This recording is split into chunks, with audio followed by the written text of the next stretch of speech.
Breaking news. మాజీ మంత్రి విడుదల రజనీపై ఏసీబీ అధికారులు కేసు నమోదు చేశారు. వైసీపీ హయాంలో రజనీ ఒక స్టోన్ క్రషర్ యజమానిని బెదిరించి డబ్బులు వసూలు చేశారన్న ఆరోపణల కారణంగా కేసు నమోదు చేశారు.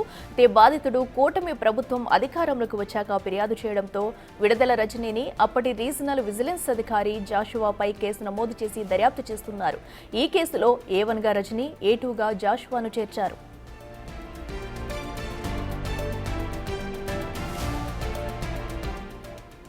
ఇదే అంశానికి సంబంధించి మరింత సమాచారం మా ప్రతినిధి శివ అందిస్తారు. శివ, చెప్పండి, అటు మాజీ మంత్రి విడుదల రజనీపై కూడా కేసు నమోదైంది, అక్రమంగా డబ్బులు వసూలు చేశారంటూ కూడా కేసు ఫైల్ చేశారు. డీటెయిల్స్ ఏంటి?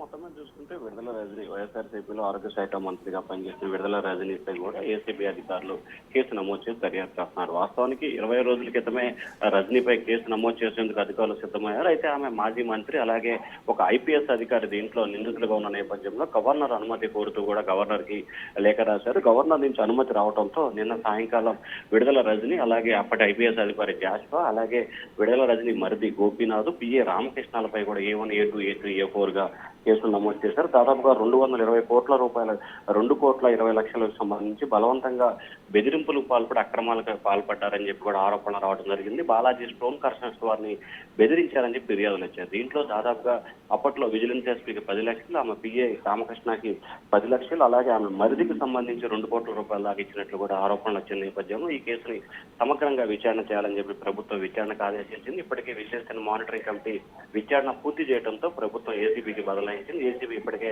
ఎఫ్ఐఆర్ నమోదు చేసింది కాబట్టి త్వరలోనే రజనీని అరెస్ట్ చేసే అవకాశాలు కనిపిస్తా ఉన్నాయి. అఖిల, శివ, మరి ప్రధానంగా చూసుకుంటే ఎఫ్ఐఆర్లో ఎలాంటి అంశాలను నమోదు చేశారు అండ్ అలాగే అటు రజనీని అయితే విచారణకు పిలిచే అవకాశం ఉందా?